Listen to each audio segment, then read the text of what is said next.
Hello there, folks. My name is Spoonks, and I saw Indiana Jones and the Dial of Destiny, and it sucked. Now, I wasn't super hyped for this movie. I like Indiana Jones, but I don't know. The trailers didn't really fully convince me. Honestly, I wasn't fully sold on this movie until the Super Bowl ad, but it didn't look horrible, and I was curious to see how they could bring Indiana Jones back in this day and age.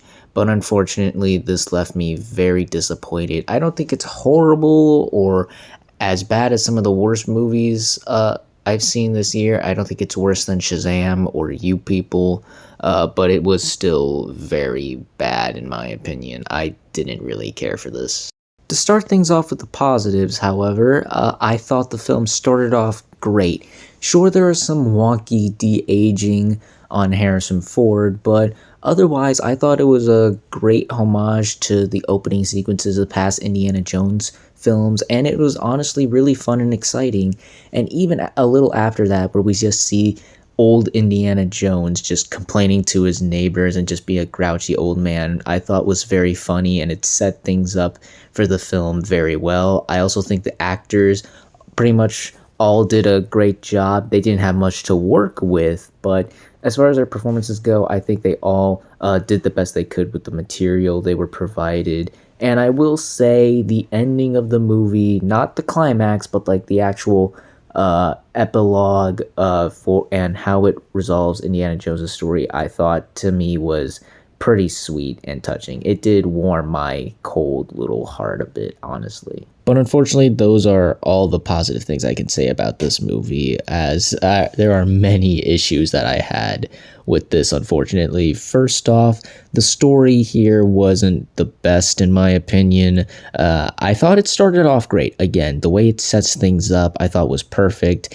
and I was looking forward to seeing where they would take this story. But unfortunately, where they take this story was very boring, dull, and uninterested. I was just so unengaged with everything that was going on. The actual journey wasn't very interesting. There isn't a lot of puzzle solving here, unfortunately. And the way this movie, where this movie goes at the end is so ridiculous and loony. It is going to be the big divide with people. You are either on board with where they go with this thing or not. And as you can probably tell, I was not. This was way too ridiculous and over the top for me. I also felt that the action wasn't very strong apart from the train scene at the beginning of the film and maybe this one car chase in the middle. I thought it lacked all the tension and the fun and the excitement of the past Indiana Jones films, and the over-reliance on CG didn't feel like it was complementary to the action. It felt like they needed to work around Harrison Ford's age because, of course, he can't do the same things he could do in Raiders of the Lost Ark or even Kingdom of the Crystal Skull, but still I felt like it was just way too much even for a big action adventure film like this. And lastly, there are the characters. Again, I liked how they set up Indiana Jones's arc, but that's pretty much him throughout the whole movie. I didn't understand why this was the big adventure he was set to go on. It really just felt like he was just thrust into a situation he didn't want to be in, more so than an adventure he's been yearning his whole life for. The villain, played by Mads Mikkelsen, was excellently played, but otherwise he's just a weak villain. He's just an evil Nazi. That's about it. There's a kid in this movie who's just basically insert new short round here. He didn't really serve a whole lot of purpose, definitely not as good as short round. And then there's Phoebe Waller-Bridges, who I thought she did a good job, and I see a lot of people putting more so the blame on her than her character. I wouldn't do that. I just think her character was very poorly written and she had to do the best with what she was given. I just think her character was very unlikable and not as interesting as a companion to this quest as other companions to Indiana Jones. But again, I don't put the blame on Phoebe Waller-Bridges. It's just that her character wasn't very likable.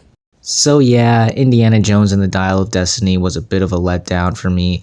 Outside of a great start, some good performances, a sweet little ending, and a couple of good action sequences here and there, I was ultimately pretty bored and uninterested throughout the movie. It had a very unengaging story, weak set pieces, and not very interesting characters. If you're like me and the trailer didn't really sell you on the movie all that well at first, you're probably not gonna really dig this movie. And even if you're a huge diehard Indiana Jones fan, I'd say wait till this is on Disney Plus or available to buy on Blu-ray or DVD. I don't think it's something you really need to rush out to see at the theater. It's certainly not the big summer movie I think they were expecting this movie to be, and unfortunately, I just didn't really like it, sadly. And those were my thoughts on Indiana Jones and the Dial of Destiny. What did you all think of it? If you've seen it, did you like it? Did you hate it?